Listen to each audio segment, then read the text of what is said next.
Welcome to Hacked in the Dark, a podcast featuring Forged in the Dark games and their designers. Once again, I'm Justin. And I'm Mark. And we'll be your host for today's episode, Bubblegum and Blades with Slugblaster. Today we sit down with our guest, Mikey, to talk about Slugblaster. Welcome, Mikey. Hi, thanks for having me. Thanks for coming on, Mikey. I really like my time that I've spent with Slugblaster, and I'm happy to have you on the show today.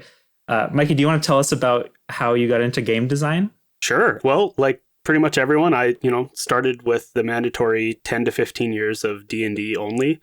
I've been playing D&D since I was 14, and it was my life in high school. And then once I got into my early 20s, I got, sort of more interested in the music scene and the art scene.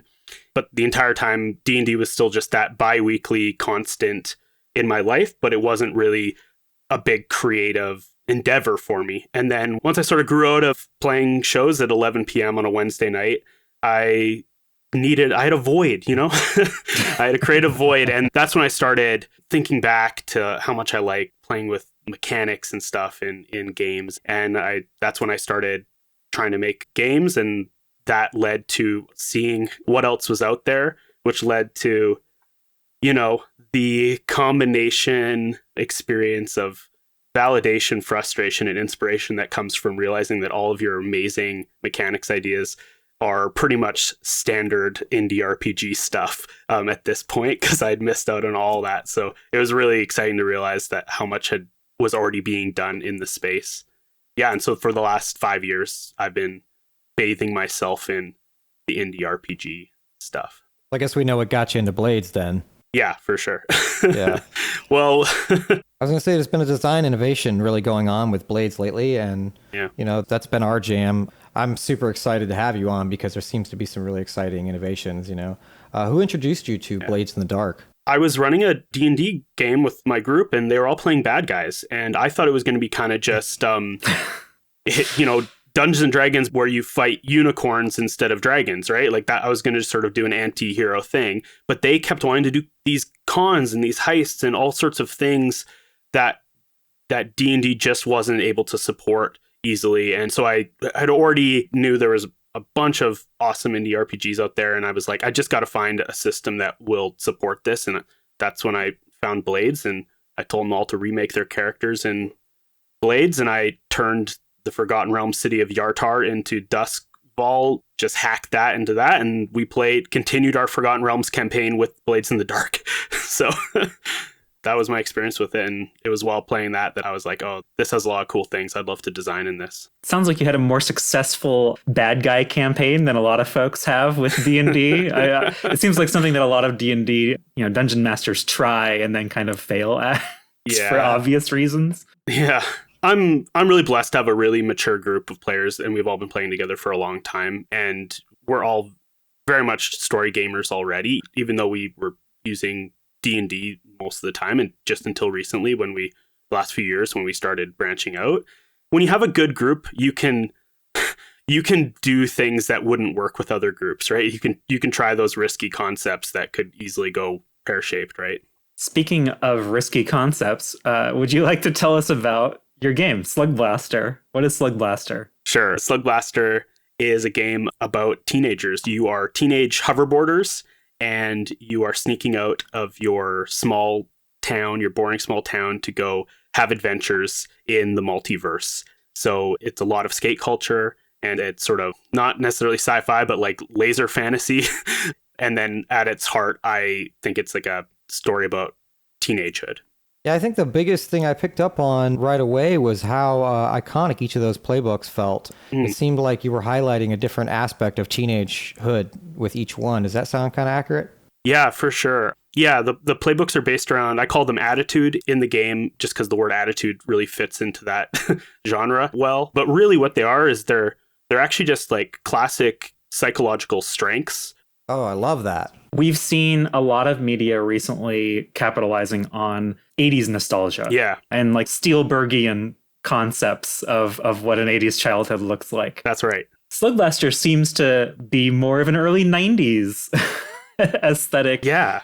What are the visual and like game inspirations for Slugblaster? For sure. Well, I'll say that the 90s thing is completely and almost unintentional, because I encourage everyone who plays Slugblaster to embrace the parts of their child, like the things from when they were a teenager. You know, so I often tell people, you know, pick a song for the soundtrack that makes you feel like a rebellious teenager. And that's going to completely vary depending on the age of the gamer. This world is very anachronistic in that it should just be a blend of everything teenage. But I can tell you, answer for you, my inspirations are a lot of Nickelodeon. Men in Black is extremely influential. Those alien scenes and the slime and the ray guns are very much coded into my DNA. So a lot of the big ray guns and exploding slime stuff is very Men in Black. And then I always say that when I first watched Adventure Time, I just had this sigh of relief, because I realized that my magnum opus, I didn't have to make it anymore because someone already had, because it is like, to me, the perfect show that I think I would make at the time. That's how I felt when I watched it. So, you know, I like making things that are very sensory worlds with a lot of like color, you know, things that snap and sizzle and, you know, ooze neon and, you know, just anything very sensory like that. So I pulled from a lot of different sources for this. And of course, every teenage hood movie I can get my hands on. I love them. There's so many good ones coming out these days. 8th Grade is probably one of my favorite movies. I also love it, just all those bad teenage comedies too. You know, any coming of age story. Right, your Sandlot, right? Yeah, exactly. Your Sandlot. Jonah Hill's movie, mid-90s. I took a lot of inspiration from that because it's also skateboarding centric. But just the emotional arcs in that movie and the drive of the young protagonist is very much what I see Slugblaster characters being like. You know, like they do this as a form of identity, as a form of feeling competent in something, considering that the rest of their lives is everyone just telling them that they're not doing anything right. It's an act of expression, right? To break these rules and do things that are a bit dangerous and try to get in with those friends that you look up to, you know, those cool kids that you look up to. So you'll do anything to impress them, right? Yeah. It feels like a cohesive thing to me, for which there maybe isn't a complete name for. I want to say almost slime fiction or something might maybe kind of encapsulate some of that with Adventure Time. And most recently, I think one that kind of felt very Slugblaster to me was The Midnight Gospel on Netflix. Oh, yeah. Yeah. I had a lot. When I saw the ribbon, that world he lives on, I was immediately like, oh, I should have done something like that. It's so cool. You know, that just imagination, that like contemporary Dr. Seussian creative workings. I love that kind of stuff, you know. So there aren't a lot of like really clear one-to-one touchstones for Slugblaster. But if you combine a few things and squint, you see it, you know. Although it sounds like from talking to you even that probably if I was more well-versed in anime, I could probably find some better touchstones over there, because it sounds like that's right. It sounds like anime has been doing a lot of this stuff for years that just hasn't sort of worked its way over here yet. But I'm not a huge anime buff yet, so I'm a newbie with that stuff. But is that where the term bubblegum comes from? I've heard you use that a bit when describing Slugblaster. No. I think I've used it because there is this pink aesthetic to some of this bombastic science fiction fantasy stuff, sure. like Adventure Time. Yes. That also kind of is shorthand for a kind of more positive bent on fiction too. That's right. And so it kind of combines into this like poppy, positive fiction that is defined by, in my own eyes, by this fantasy element and this fictional element that kind of has roots to me in early 90s, you know, skateboard ninjas kind of culture. Absolutely. But there is a corollary in anime to some degree if you're also like a weeb, I guess. I have the dubious distinction, I suppose. I should tell our audience of recommending Mikey some anime to watch. I don't. What have you watched? Fooly Cooley. I'm still working on Fooly Cooley, and it's all I need right now. It's everything. So yeah. And I think that kind of a thing also fits pretty well into that fake genre that I guess I've made up. I don't know. No, I completely agree. I think you're putting your finger on it. And I think it's maybe I see things that are very Slugblaster-ish everywhere now because I'm working on this, and anything that looks like Slugblaster is at once an assault on me and my originality, but also sort of exciting that, oh, maybe this, I'm going to get to see more things like what I like coming out, right? So I see the bubblings of that everywhere. So it's either, too niche to have a genre name yet, or it's too early, so, but yeah. Yeah, I like that it'd be Slugblaster-esque if anything follows that should ever. Oh, yes. Maybe a Slugblaster. Let's do it. Yeah, that'd be great. So, yeah. Mikey, do you want to tell us a little bit about Slugblaster in terms of mechanics? Sure. What makes Slugblaster different from Blades in the Dark mechanically? It's a smaller game. Blades is a very rich and I'd say slower paced game. I don't mean that in a bad way at all. It has to be. Those are the trade-offs, right? It's very rich. And I just knew that wasn't quite the right fit and tone for the kind of fast-paced hoverboard action I wanted in Slugblaster. Before I did game design, I've done a lot of writing and video editing and things that involve a lot of editing. And I think the one skill I've learned pretty well is to be pretty ruthless with the red pen on myself. Like, I'm pretty ruthless when it comes to chopping things down, especially my own work. I'm sort of not content with anything I make unless I feel like it's the smallest version of that thing. And so I think with Blades, I ended up just sort of hacking away anything that I thought might be a distraction, even rules I love, and even things I didn't want to get rid of.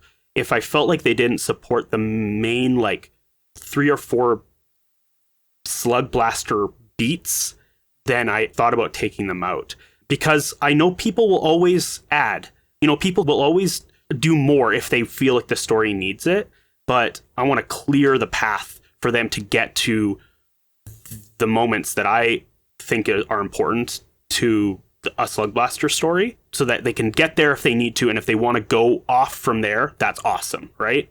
So that's overall what Slugblaster is. It's one of many cool lighter Blades hacks that are starting to come out. It's my attempt at a lighter version. So I can get into specifics too if you want, but that's the overall. I'm tempted to say it's light in all the right ways, though. It seems to be really aiming at a focused thing, the important moments, story beats that you don't want to slow down for other things. Yeah. I really enjoyed that. I'm curious about what are one of those things that were hard for you to take out that you mentioned. Devil's Bargains, I love them. That is 101 fun mechanic for me. In any other game I pick, if there's something that says like push your luck or Devil's Bargain, I'm taking that character class for sure. And Devil's Bargains aren't necessarily out of Slugblaster, but I sort of tucked them away and folded them into other rules. And it's, again, just because I wanted to minimize the amount of just options and things that people had on their page, especially for the one-shot version. And because I just found the more things that are on there, the more people got overwhelmed and they kind of were distracted from the important moves in Slugblaster, chiefly the look cool move, which is sort of the bread and butter of Slugblaster, where you do something, but you're trying to do it in a cool way. So you're not just jumping over the chasm, you're doing a nose grab when you do it, right? And which earns you a style point, which is the chief currency in the game, right? So I just wanted to shrink everything down so that look cool move that everyone has, people can remember, like, oh yeah, there's like 2 rules to the game. There's like you how to do stuff and how to do stuff cool. That's kind of like the way I wanted to get it, so that it never got lost.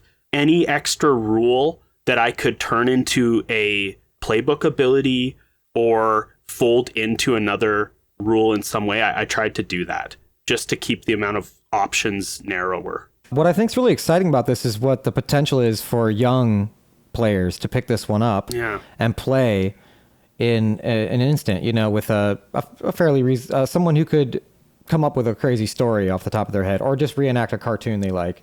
Yeah, for sure. I'd love that. I haven't played with young people yet, which is like the big glaring problem so far for me. Yeah, but I have that lined up on I'm going to play with my friends' kids coming up soon. I'm really excited about that because they're actual teenagers, and I've consulted with them already a few times for things on the game, but they haven't actually gotten a chance to play test it yet. What's really cool about playing the difference is the game is completely different. I'm going to go on a limb to say that a lot of it's almost a completely different experience, because based on just talking to one of these teens that I'm going to be playing with, I was talking to him about the game, and he was like saying like, yeah, it'll be so fun. Can't wait to get my ray guns, get my boys, and go riding around Vestige in our Jeep. And I had this moment where I was like, Jeep? Why would you have a Jeep? Like, you should have like a hoverboard or a bike or something, I thought. But I realized the difference is, yeah, like adults, when we want to play, we play games with teenagers as a form. The fantasy is that back to a simpler, or maybe not simpler, but back to a more nostalgic time where we didn't have cars that needed oil changes and stuff like that. But to him, he was 13 or 14 at the time. You know, to him, when he thinks play a teenager, he's probably thinking like someone, 17. And so to him, the fantasy is to be able to drive around in a buddy's car. And that's just Teenagehood 101. A car represents freedom. And it was really cool. So, but there are so many great games out there. And I just think anytime you can get someone to play your game, it's a blessing and also a miracle, because there's just so much out there. And when you think of like a campaign, someone playing a campaign of your game, you're talking about like 20 hours.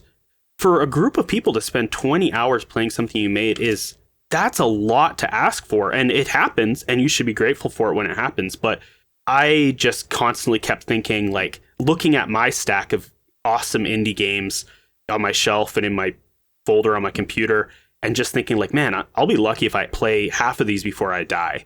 And so I just had this thought of like, I got to make this game smaller and smaller and smaller, and try to get this experience into 3 games, into one game. That's why I made Slugblaster Turbo, to try to do that as much as I can. And I don't think Turbo gives the full experience, because it doesn't give that more somber home life element. It doesn't dig into those downtime actions that, you're not going to have that fight with your parents quite as easily in a one shot, but it gets the rest of it. Yes. And that was, that's what I'm hoping for. I keep thinking like, after I'm done this, I might only make one shots, because they're fun to make. And it seems just more likely that you'll get people playing them. I don't know. And that's not a dour, cynical statement at all.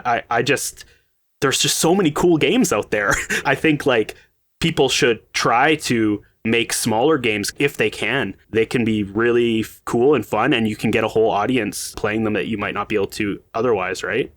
But there's trade-offs to that too, If you have a big long-term game that is just your passion, you should by all means make it, because there'll be some other people who feel the same way too, and that, that'll be awesome.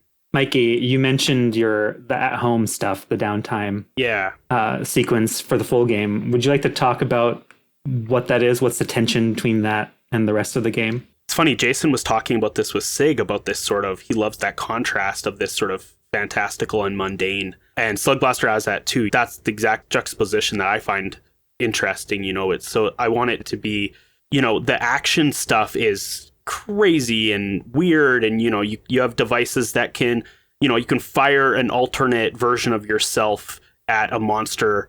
You can stop time, you can do all this crazy stuff with these circuit bent ray guns that you made. But when you go home, none of that matters. When you go home, you're going to deal with the exact same problems that normal our world teenagers deal with. Your reality canon can't change the fact that your dad is disappointed in your decisions. And that's kind of the tone I'm trying to get across. Like the loop of Slugblaster, which is the first thing I knew I'd have to change from Blades, because Blades has this famous and awesome gameplay loop of, you're these scoundrels who have these vices to deal with the stress of this job that you need to get the money to pay for your vices, that kind of like really bleak but still sort of badass loop.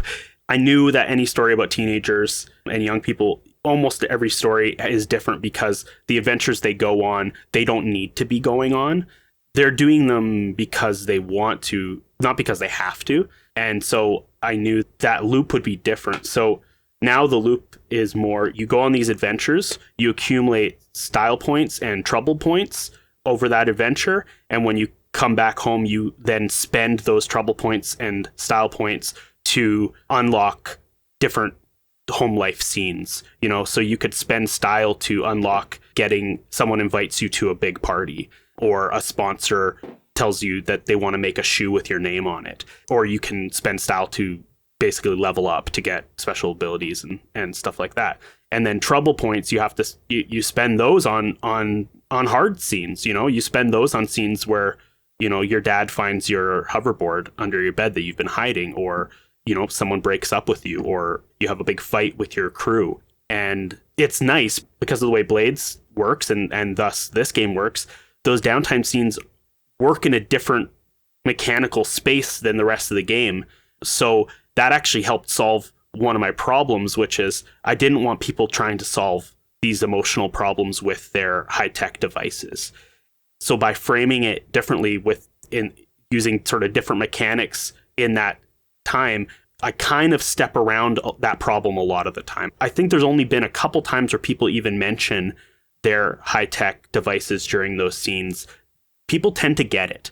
Now, again, maybe I've been blessed to play with really mature players this entire time, but I think there's just a truth to that teenage experience that people know. Like, everyone just knows how that feels. They've either watched enough movies or they had those experiences during their own life enough to know how those play out, right? I think this might be a good time to transition to our topic based on what we were just talking about. Sure. You mentioned how you wanted to bring all of this color into the Blades universe, and I kind of want to talk about how, you know, Slugblaster is kind of a pop of color in a system like Blades, which is centered around a very grim, dark world. It's a little like Blades is kind of unapologetically edgy in a certain sense. It's a little goth. And a lot of hacks of Blades have kind of followed suit in that, in terms of whether or not they retain that feeling or whether they go the more like violent metal route of things. Does this more poppy feel, does that resonate with you more? Did you want to specifically bring that into Blades? And if so, have you seen other people doing something in this realm of a more colorful Blades? Well, I'm very omnivorous with this stuff. Mm-hmm. If a game or a story has a distinct vision or aesthetic, I'll eat it up, grim or colorful or not. But I think this colorful, lighter stuff is definitely something I really, really like and am drawn to. You know, I love gonzo action. You know, I love anything with like striking visual moments. And like I said, I'm sort of about anything about teenagehood fascinates me. So, because I never was one. And, but in a few years, because, you know, I was born at 90 and now I'm, you know, aging backwards, but I like it all. I think the big hurdle, and hopefully people maybe like myself and others are starting to find ways to sort of break this down. But I think the big hurdle and why Blades attracts so many sort of more serious or grim settings, awesome ones, is because is my guess is that core stress, trauma, vice loop. Yeah. It's so perfect. It's so good at telling those stories. And instantly, any setting you think of, you can color that in perfectly within that system. It's just so good. But because I hadn't realized that yet when I started hacking Blades and hadn't realized how core that was, I sort of just went in completely naive, thinking like, oh, yeah, my game has crews. This will be perfect. Like, this has crews. I have crews. I'm not realizing how very different the game was until I was sort of, you know, already in there. By breaking that loop and replacing it with something else, that opened up a lot of things. And, you know, I think there are a lot of other hacks that could fit in really well once you break that. You know, you can open up that space, but you have to get that death spiral out, or you have to really reskin it, right? And then speaking of death, in Slugblaster, you can't die. So that helps too. Good. It's not that, like, I think Slugblaster stories could be told that involve these characters dying. Serious things like that happen all the time in this kind of fiction. I mean, I'm thinking of Big Hero 6, which is another big Slugblaster touchstone. In fact, you can build the Big Hero 6 crew almost perfectly with the Slugblaster mechanics. Like, the main characters map onto the different playbooks really well. And in that, Hero's brother dies. That's a huge part of the story, but I just couldn't.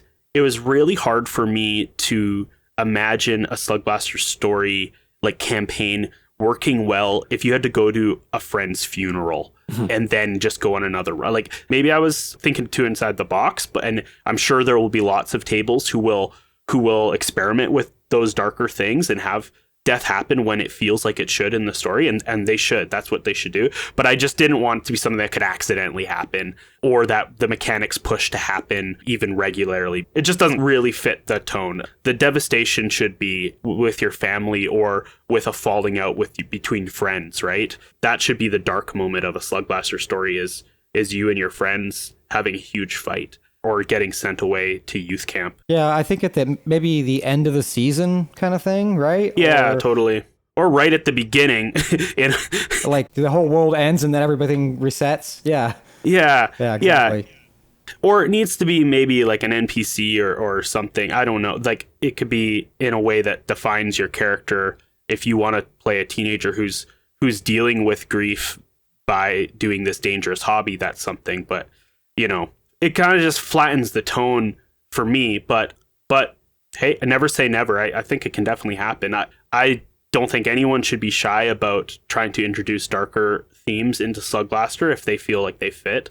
I've actually had X cards tapped more often playing Slugblaster than any like Cthulhu game, just because of how real a lot of these issues are to people. Like, people have had some really rough childhoods, right? And really rough teenage years. Mm-hmm. And I think those things are really good to explore, but not everyone is going to feel that way. And they should be allowed to not explore those feelings, especially with someone they don't know, or, someone who's just going to make jokes, right? Yeah. So I encourage safe play with this stuff, but I also encourage, if everyone's comfortable, go there. Like, try to, this is a good time to explore some of the things you missed out on as a teenager, or that were hard for you, and now you want to try to process them in a new way, or reimagine them.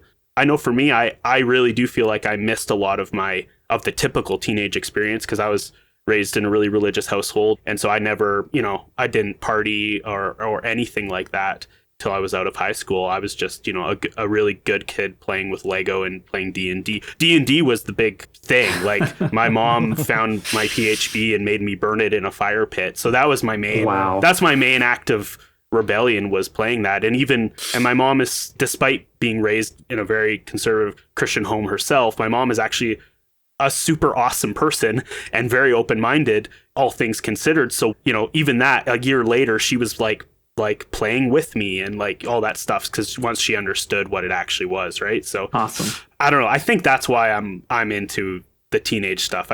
For me, it's a lot of it's recapturing some of that, and that I'm not ashamed to admit that. And I know there's lots of other people who feel that same way, especially in the nerd space. I think there's a lot of people who never felt like the cool kids, and this is your chance to be one of them, or to try to be, or to fire stun rays at the cool kids, or whatever you want to do. So I know, amazingly designed game, but Monster Hearts, attacks that same kind of teenage fiction, and I have such a hard time playing that game sometimes. It's just too real. Yeah, it's way too real for me. Oh yeah. You've mentioned, Slugblaster has been in playtest for a little while, and I know that you've done a lot of iteration through playtesting, which seems like it's worked out pretty well for you.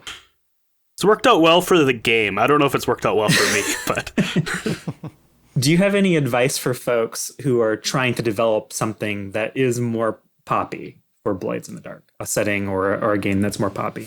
My advice for game design in general is just to go way smaller than you think you should at the beginning. Like, I know for me, maybe this is just me, but I see this a lot with game designers, and their first game is just way too ambitious, and they just get stuck in it, designing it for years. And that's what happened to me. And I think you can still learn a lot, but I just really wish I had made like 41 page games instead of Slugblaster first, because I think I would have learned a lot more and been a lot more emotionally content as well. I think people should playtest right away when they have the concept. Like, don't worry at all, but you need to find people that that want to just try stuff with you and that you don't feel like you need to convince them, right? But you can play test, just grab blades right off the shelf and just be like, hey, let's just try and see what happens and just muddle through it. And I think you'll discover the game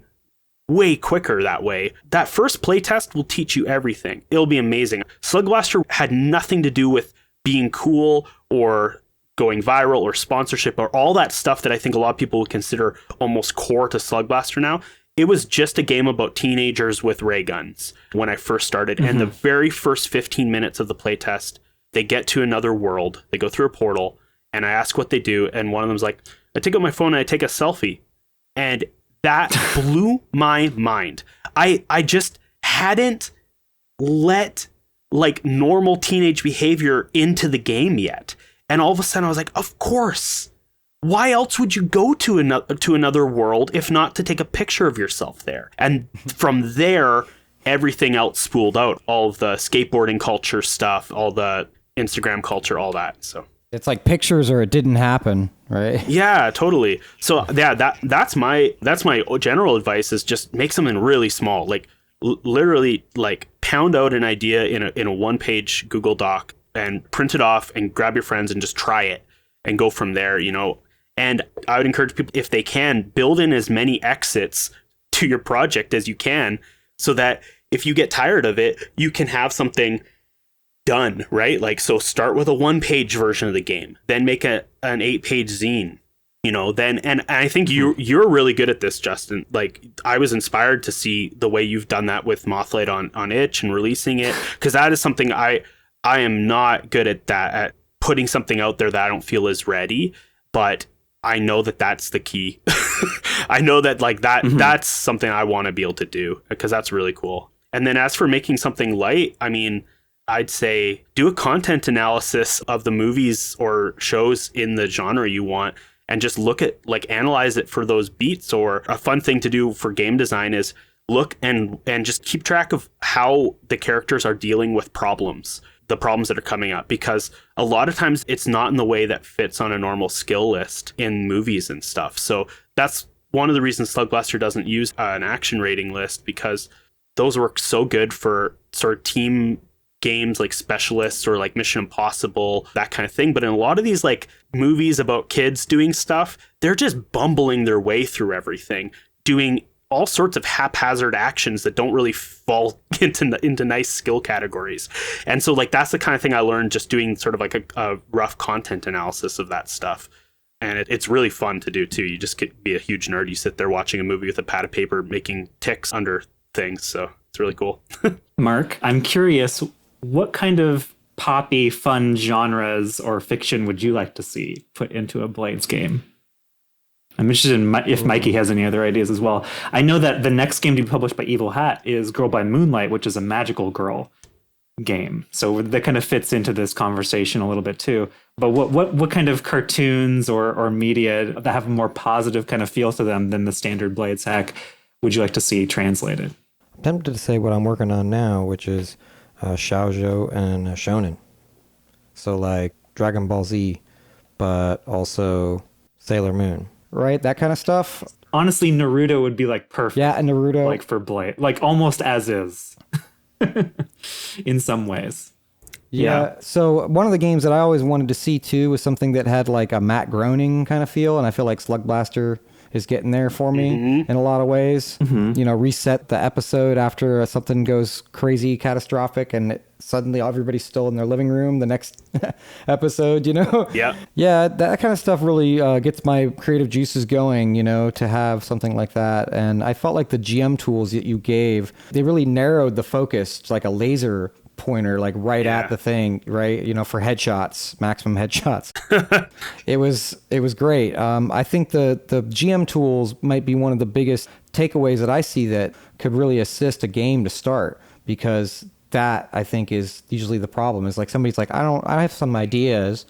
I don't know if they're like good, but they see these charts that are just like everything's great and it's all like wild, whatever came to mind, basically. Yeah. That made sense at the time, you know, and was a dream, you know? Yeah, charts are awesome because even if people don't roll on them, they're just, first of all, they're as fun to read as they are to write.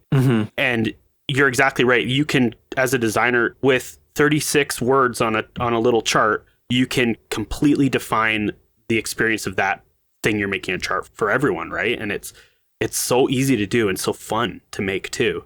So I'm gonna have a bunch of wild charts. I just made a slime chart, just different kinds of slime. And I have a laser beam chart, which is different colors and textures of laser beam. Like, these are silly things, but they're fun to make and they're fun to read, and they inform the fiction, right? Or at least, they get people on board for the idea, that kind of aesthetic, I guess, right? Mikey, if people were to hack your game into adjacent media properties, what would you like to see? Yes, I think I have a hack idea that I really want someone to make. I don't think I can make it because I'm just not an expert enough in the field. I want someone to make a Horse Girls hack. My daughter loves this show. It's the Spirit TV show on Netflix. And it's these three girls, and they each have a horse, and they live in the Wild West, and they go on these adventures. And it could be a 1-to-1 Slugblaster hack where you still use the same playbooks, but then instead of a signature device, you have your horse. And this is what I think someone should do. And seriously, if you're out there and if you even know 10% more about horses than I do, I will team up with you and make this. And I'm not kidding, because the signature device would be a coloring sheet of a horse.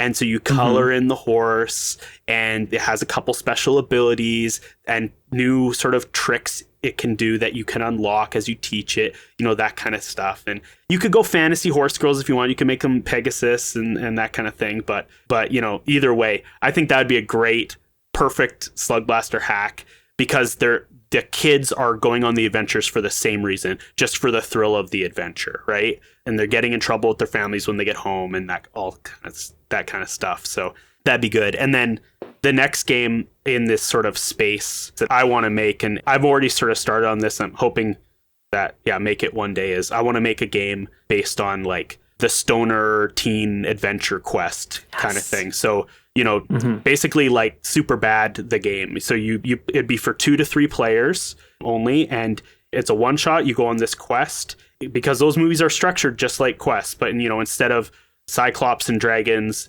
it's a lot of humiliation and temptation in your way. So it'd be dealing with, you have to navigate those awkward social horror situations, right? And gross out comedy. So I would love that. I love those movies. Are absolutely my guilty pleasure, again, because I wasn't allowed to watch any of them when I was a kid. So now I'm like catching up on all that.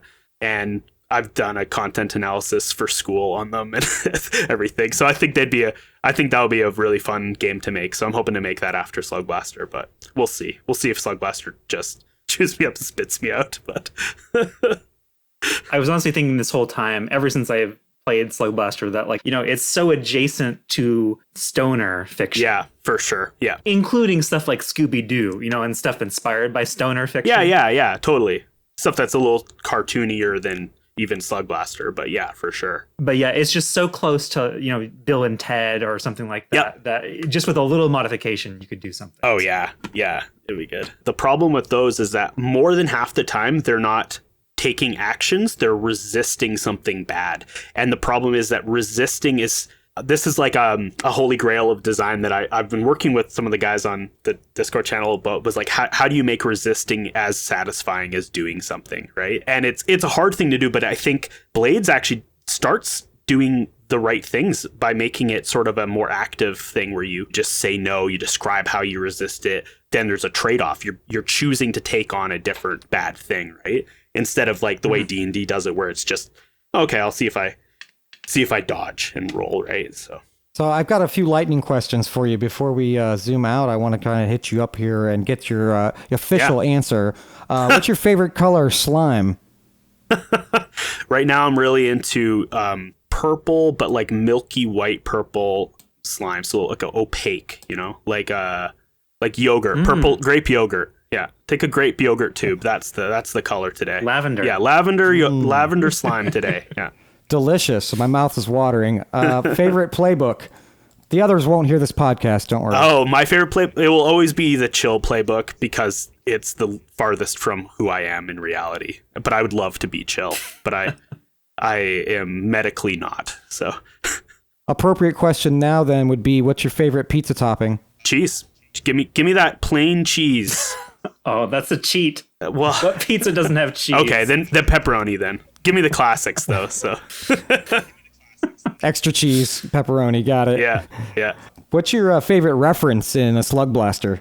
I usually use fake, like sort of alternate Earth brand names, but I have one joke that I left a real brand name in because it just didn't work any other way. And I just love it. It's just where I talk about, I'm sort of talking in this sort of like sarcastic tone where I'm like, yeah, most of the time, I know, you think most of the time Slugblasters just laser surf around all day sucking on the Red Bull popsicles. But, sometimes, right? And I just love that phrasing. And it's one of those jokes that I've reintroduced into the rules. And even despite many iterations, it always ends up back in there. So. Well, you answered a 2 for 1 there on that one. Oh, the next question was going to be your favorite like go-to drink to wake up, but it seems it's the third option, which is not coffee or tea. It's just sugared up goo.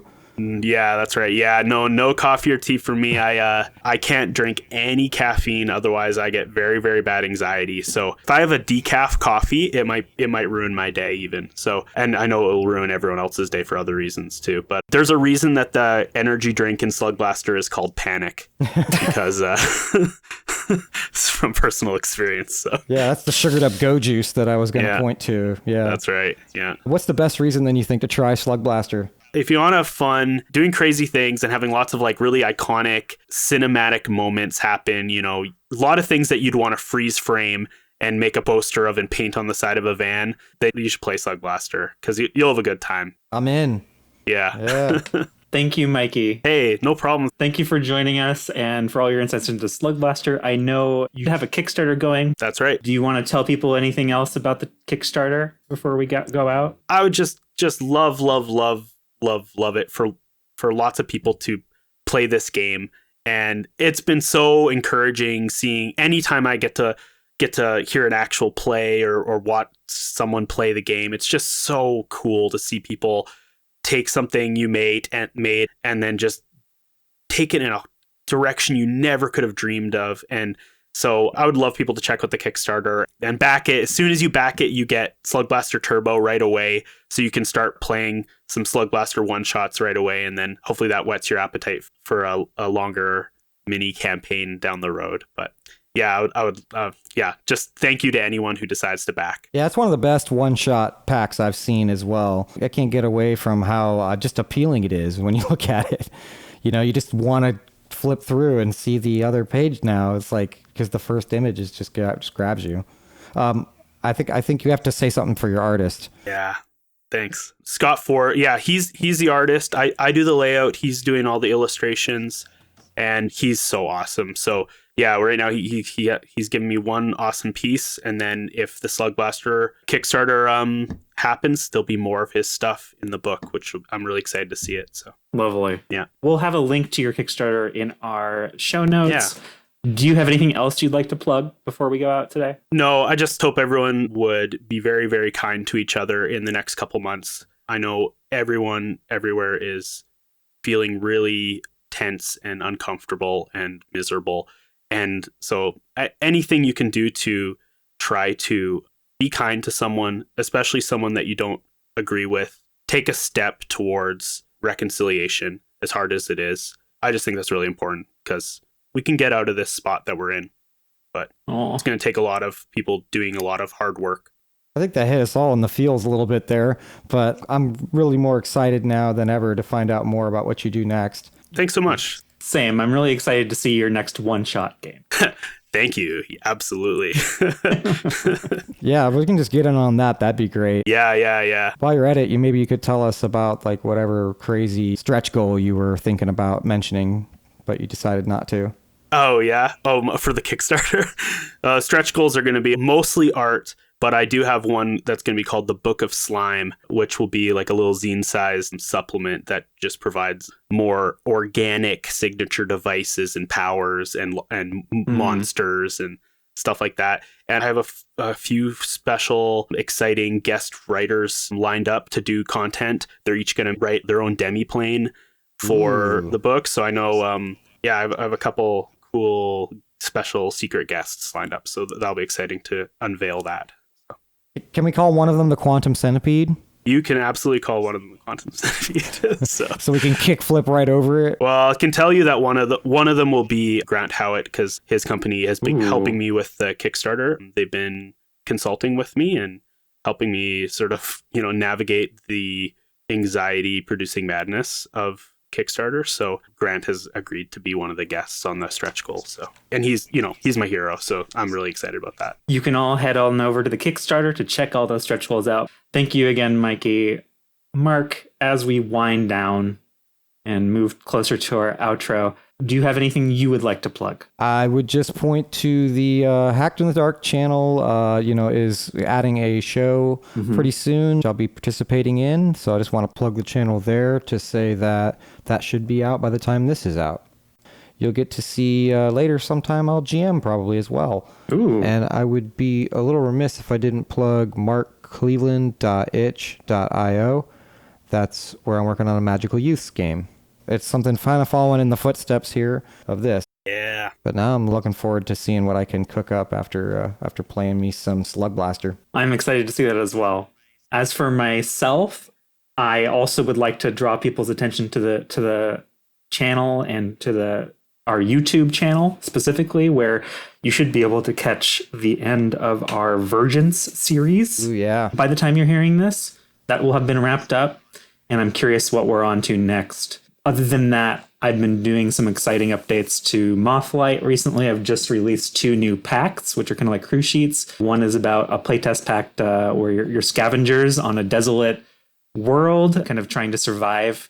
And it's like The Martian meets Nausicaa of the Valley of the Wind or what have you. And the other is Jammers, which is a roller derby pack.